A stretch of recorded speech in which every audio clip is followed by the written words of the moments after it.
नमस्कार। KC90 group के YouTube channel में आप सभी बच्चों का स्वागत है।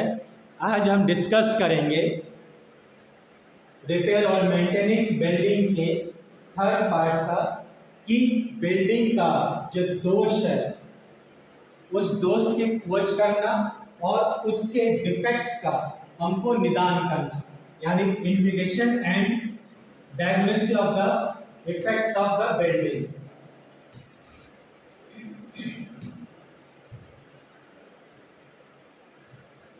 ठीक, दोष की खोज और उसके निदान के बारे में आज हम डिस्कस करेंगे।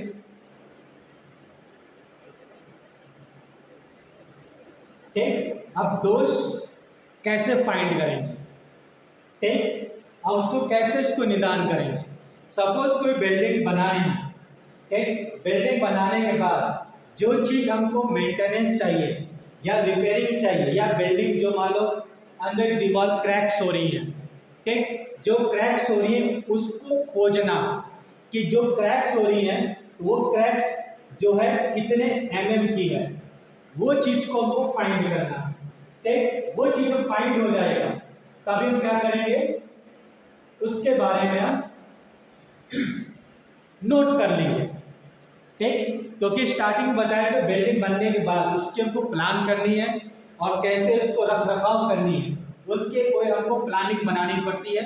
प्लानिंग बनने के बाद ये चीज़ को ध्यान रखना होता है बिल्डिंग को समय समय पे कैसे उसको रिपेयर किया जाए। अब यहाँ पे क्या उसकी खोज के बारे में पता करना है कि कैसे उसको खोजेंगे और कैसे उसको हम फाइंड करेंगे कि कैसे क्या चीज़ हो सकता है।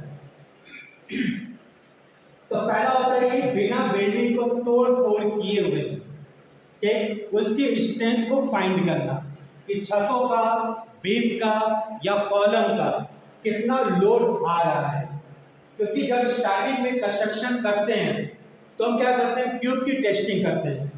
ठीक, जब क्यूब की टेस्टिंग करते हैं तो क्या मेरा वो डिस्ट्रक्टिव होती है, यानी इसको तोड़ फोड़ करके हमको खत्म कर सकते हैं।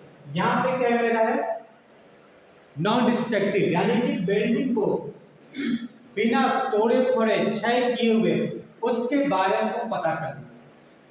एक तो उसके लिए क्या मेरा वो एनडीटी टेस्ट होती है कि जो मेरा बिल्डिंग को बिना तोड़ फोड़ किए हुए उसकी स्ट्रेंथ को फाइंड करना, यानी कि जो स्ट्रक्चर है उस स्ट्रक्चर पे मेरा कितना लोड आ रहा है। ठीक, उसके लिए कुछ इलेक्ट्रॉनिक्स इंस्ट्रूमेंट होते हैं, जैसे आपका हो गया रिबाउंड हैमर मेथड। ठीक, रिबाउंड हैमर में क्या होता है, मेरा एक हैमर होता है, उसमें एक प्लंजर लगी होती है और प्लंजर क्या करते हैं दीवार पे क्या करेंगे, पुश करेंगे। जब दीवार पे से प्लंजर टकराएगा और टकरा के वापस आएगा तो उसमें रीडिंग नोट होती है, और रीडिंग जो होती है कैलिब्रेशन के हिसाब से पता कर सकते हैं कि वो कितना वो स्ट्रेंथ को बियर कर सकता है। और इसमें क्या मेरा कम खर्चा और समय कम लगता है, जिसके कारण हम एनडीटी से हिसाब से इसको फाइंड कर सकते हैं।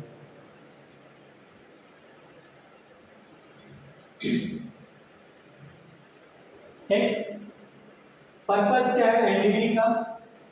ठीक, पहला क्या है, जो मेरी एक्सटेंशन करोजन है उसके बारे में फाइंड करना, यानी कि कितना बिल्डिंग में स्ट्रेंथ आ रही है या रेनफोर्समेंट है, उस रेनफोर्समेंट का आपको स्ट्रेंथ को फाइंड करना है कितना मेरा आएगा। दूसरा है कि क्लोराइड आयरन कितनी होनी चाहिए। ठीक, ये भी क्या है मेरा एनडीटी से हम फाइंड कर सकते हैं। परमेबिलिटी कितनी होनी चाहिए, ये भी हम फाइंड कर सकते हैं एनडीटी से, क्योंकि अगर फाउंडेशन बन गई है तो फाउंडेशन के नीचे जो जमीन है उसको हम खोद को टेस्टिंग नहीं कर सकते हैं। तो अगर खोदेंगे तो क्या हो गया, वो बिल्डिंग मेरी कोलैप्स जाएगी, टूट जाएगी। तो बिल्डिंग जब टूट जाती है, क्योंकि होता है कि मेरा कोई अपार्टमेंट है, सपोज कोई बिल्डिंग बनी है, तो बिल्डिंग क्या आपस में होती है, ये क्या आपस में चिपकी होगी वो, तो अब इसकी हमको स्ट्रेंथ दिखानी कि सॉइल की क्या परमेबिलिटी होगी, तो इसको तो तोड़ तो सकते नहीं हम। तो हम अब क्या करेंगे, एनडीटी के माध्यम से सॉइल की परमेबिलिटी को फाइंड कर सकते हैं कि जो मेरा लोड है कॉलम के ऊपर या बीम के ऊपर या फाउंडेशन पे लोड आ रही है, वो क्या सॉइल उसको रेजिस्ट कर पा रही है कि नहीं कर पा रही है, उसके बारे में हम उसको फाइंड कर सकते हैं बिना तोड़ फोड़ किए हुए एनडीटी के हिसाब से। ठीक, कंक्रीट की गहराई कितनी होनी चाहिए, उसकी कवर कितनी चाहिए, वो भी हम उसको एनडीटी के माध्यम से फाइंड कर सकते हैं। कंक्रीट के अंदर जो स्पेसिंग लगाते हैं, जो स्टीरअप लगाते हैं, तो स्टीरअप क्या होती है, सबको रेनफोर्समेंट है, यहाँ हम क्या करते हैं स्टीरअप बांधते हैं, तो ये स्टीरअप की स्पेसिंग कितनी की है ये भी हम क्या करेंगे एनडीटी के हिसाब से फाइंड कर सकते हैं। इसकी डेप्थ कितनी है ये भी हम क्या फाइंड कर सकते हैं, एनडीटी के हिसाब से फाइंड करते हैं। कितने एमएम का डायमीटर का बार है, यानी कितने एमएम का सरिया हम लगाए हैं, ये सरिया भी हम क्या कर सकते हैं एनडीटी के मेथड से फाइंड कर सकते हैं। क्योंकि कास्टिंग होने के बाद दीवार हो चाहे छत हो या जब बीम हो या कॉलम हो स्लैब हो, इसकी हम जो थिकनेस है ये थिकनेस हम फाइंड नहीं कर पाते हैं कि कितने एमएम का हम यहाँ पे सरिया लगाया है और कितने का स्पेसिंग है, उसकी कितनी गहराई है और कितनी उसकी चौड़ाई है, ये चीज हम फाइंड नहीं कर पाएंगे। ये चीज हम फाइंड कर सकते हैं एनडीटी के माध्यम से, यानी कि बिना स्ट्रक्चर के तोड़ फोड़ किए हुए हम बिल्डिंग का स्ट्रक्चर का स्ट्रेंथ जो भी डाटा हमको चाहिए वो डाटा हम वहाँ पे इसको फाइंड कर सकते हैं कि कितने एमएम की सरिया लगी हुई है, कितना स्पेसिंग है, कितना उसकी गहराई है, कितना कंक्रीट गया है, कितना सीमेंट है, ये सब चीज हम वहाँ पे इसको फाइंड कर सकते हैं बिना बिल्डिंग के तोड़ फोड़ किए हुए फाइंड कर सकते हैं।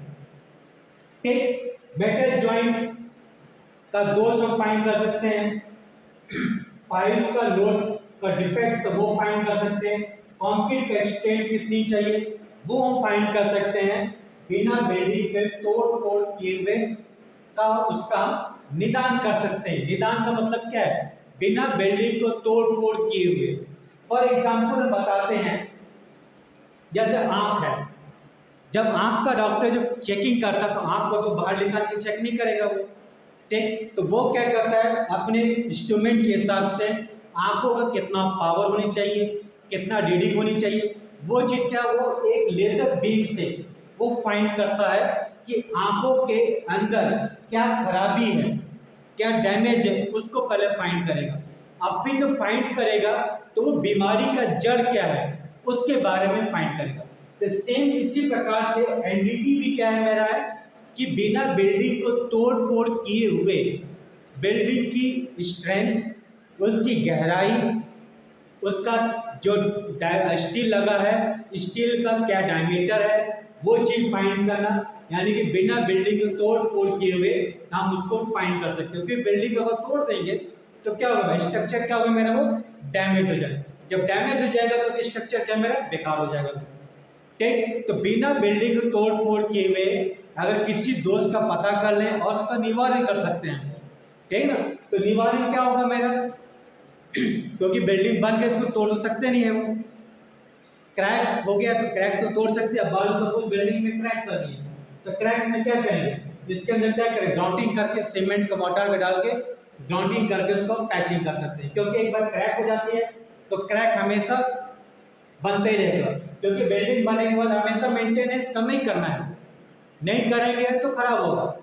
जैसे ह्यूमन बॉडी है, अगर ह्यूमन बॉडी में मनुष्य अगर अपनी बॉडी को सही से मेंटेन नहीं करेगा तो क्या होगा, हमेशा वो बीमार होगा, बीमार होगा तो हमेशा डॉक्टर के पास भागे, डॉक्टर क्या हमारा वो रिपेयर करेगा, और जब ये रिपेयर करेगा तो उसकी कॉस्ट होगी, दवा कॉस्ट बढ़ेगा, बीमारी की दवा बढ़ेगी, दुनिया भर के लमसम कॉस्ट आएंगे। तो इसी प्रकार बिल्डिंग में भी है कि अगर बिल्डिंग में भी कुछ चीज़ खराब हो जाती है तो हमेशा वो खराबी रहेगी, हमेशा कभी सही नहीं होगी। सीलन आ रही है, सीलन को हम कम कर सकते हैं लेकिन सीलन हमेशा बनी रहेगी, उसका कोई भी उपाय नहीं है, क्योंकि हम छत को तोड़ नहीं सकते, जो टूटा फूटा चीज़ है उसको हम रिपेयर कर सकते हैं या मेंटेनेंस करते हैं। ठीक, थैंक यू। नेक्स्ट टॉपिक और बताएंगे।